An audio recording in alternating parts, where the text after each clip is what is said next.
የሐዋርያት ሥራ ምዕራፍ 9 ሳውል ግን የጌታን ደቀ መዛሙርት እንዲገድላቸው ገና እየዛተ ወደ ሊቀ ካህናት ሄደ። በዚህ መንገድ ያሉትንም ሰዎች ወንዶችንም ሴቶችንም ቢያገኝ እያሰረ ወደ ኢየሩሳሌም ያመጣቸው ዘንድ በደማስቆ ላሉት ምኵራቦች ደብዳቤ ከእርሱ ለመነ። ሲሄድም ወደ ደማስቆ በቀረበ ጊዜ ድንገት በእርሱ ዙሪያ ከሰማይ ብርሃን አንጸባረቀ። በምድርም ላይ ወድቆ ሳለ ሳውል ሳውል ስለ ምን ታሳድደኛለህ የሚለውን ድምፅ ሰማ። ጌታ ሆይ ማን ነህ አለው። እርሱም አንተ የምታሳድደኝ እኔ ኢየሱስ ነኝ። የመውጊያውን ብረት ብትቃወም ለአንተ ይብስብሃል አለው። እየተንቀጠቀጠና እየተደነቀ ጌታ ሆይ ምን አደርግ ዘንድ ትወዳለህ አለው። ጌታም ተነሥተህ ወደ ከተማ ግባና ታደርገው ዘንድ የሚያስፈልግህን ይነግሩሃል አለው። ከእርሱም ጋር በመንገድ የሄዱ ሰዎች ድምፁን እየሰሙ ማንን ግን ሳያዩ እንደ ዲዳዎች ቆሙ። ሳውልም ከምድር ተነሣ፣ ዓይኖቹም በተከፈቱ ጊዜ ምንም አላየ። እጁንም ይዘው እየመሩ ወደ ደማስቆ አገቡት። ሳያይም 3 ቀን ኖረ፣ አልበላምም አልጠጣምም። በደማስቆም ሐናንያ የሚሉት አንድ ደቀ መዝሙር ነበረ። ጌታም በራእይ ሐናንያ ሆይ አለው። እርሱም ጌታ ሆይ እነሆኝ አለ። ጌታም ተነሥተህ ቅን ወደሚባለው መንገድ ሂድ፣ በይሁዳ ቤትም ሳውል የሚሉትን አንድ የጠርሴስ ሰው ፈልግ፣ እነሆ እርሱ ይጸልያልና። ሐናንያ የሚሉትም ሰው ገብቶ ደግሞ እንዲያይ እጁን ሲጭንበት አይቶአል አለው። ሐናንያም መልሶ ጌታ ሆይ በኢየሩሳሌም በቅዱሳንህ ላይ ስንት ክፉ እንዳደረገ ስለዚህ ሰው ከብዙዎች ሰምቼአለሁ። በዚህም ስምህን የሚጠሩትን ሁሉ ለማሰር ከካህናት አለቆች ሥልጣን አለው አለ።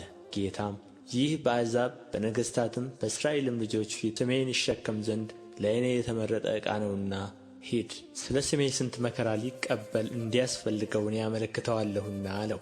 ሐናንያም ሄዶ ወደ ቤቱ ገባ፣ እጁንም ጭኖበት ወንድሜ ሳውል ሆይ ጌታ እርሱም በመጣህበት መንገድ የታየህ ኢየሱስ ደግሞ ታይ ዘንድና መንፈስ ቅዱስ ይሞላብህ ዘንድ ላከኛል። ወዲያውም እንደ ቅርፊት ያለ ከዓይኑ ወደቀ።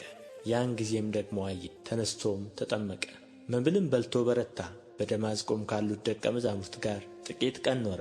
ወዲያውም ስለ ኢየሱስ ክርስቶስ እርሱ የእግዚአብሔር ልጅ እንደሆነ በምኵራቦቹ ሰበከ። የሰሙትም ሁሉ ተገረሙና ይህ በኢየሩሳሌም ይህን ስም የሚጠሩትን ያጠፋ አይደለምን? ስለዚህ ታስረው ወደ ካህናት አለቆች ይወስዳቸው ዘንድ ወደዚህ አልመጣምን? አሉ። ሳውል ግን እየበረታ ሄደ። በደማስቆም ለተቀመጡት አይሁድ ይህ ክርስቶስ እንደሆነ አስረድቶ መልስ ያሳጣቸው ነበር። ብዙ ቀንም ሲሞላ አይሁድ ሊገሉት ተማከሩ። ሳውል ግን አሳባቸውን አወቀ። ይገሉትም ዘንድ በሌሊትና በቀን የከተማይቱን በር ሁሉ ይጠብቁ ነበር።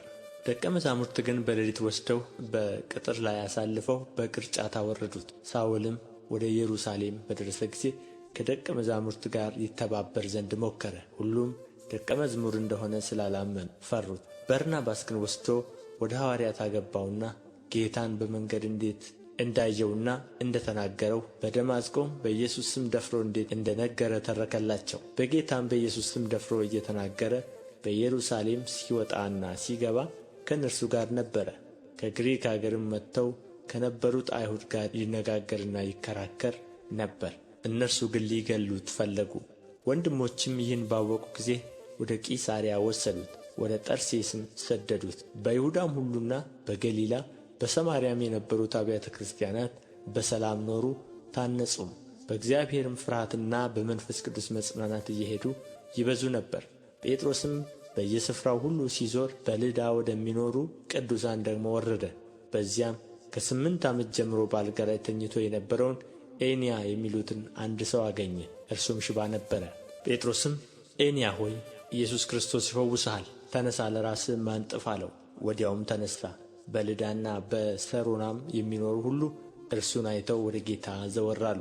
በኢዮጴም ጣቢታ የሚሏት አንዲት ደቀ መዝሙር ነበረች፣ ትርጓሜውም ዶርቃ ማለት ነው። እርሷም መልካም ነገር የሞላባት ምጽዋትም የምታደርግ ነበረች። በዚያም ወራት ታመመችና ሞተች። አጥበውም በሰገነት አኖሩአት። ልዳም ለኢዮጴ ቅርብ ናትና ደቀ መዛሙርት ጴጥሮስ በዚያ እንዳለ ሰምተው ወደ እነርሱ ከመምጣት እንዳይዘገይ እየለመኑ 2 ሰዎች ወደ እርሱ ላኩ። ጴጥሮስም ተነሥቶ ከእነርሱ ጋር መጣ። በደረሰም ጊዜ በሰገነት አወጡት። መበለቶችም ሁሉ እያለቀሱ ዶርቃ ከእነርሱ ጋር ሳለች ያደረገቻቸውን ቀሚሶችንና ልብሶችን ሁሉ እያሳዩ በፊቱ ቆሙ። ጴጥሮስም ሁሉን ወደ ውጭ አስወጥቶ ተንበርክኮም ጸለየ።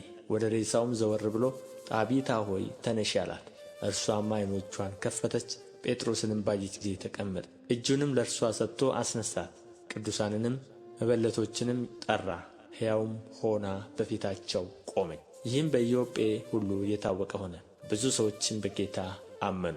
በኢዮጴም ስምዖን ከሚሉት ከአንድ ቁርበት ፋቂ ጋር አያሌ ቀን ኖረ።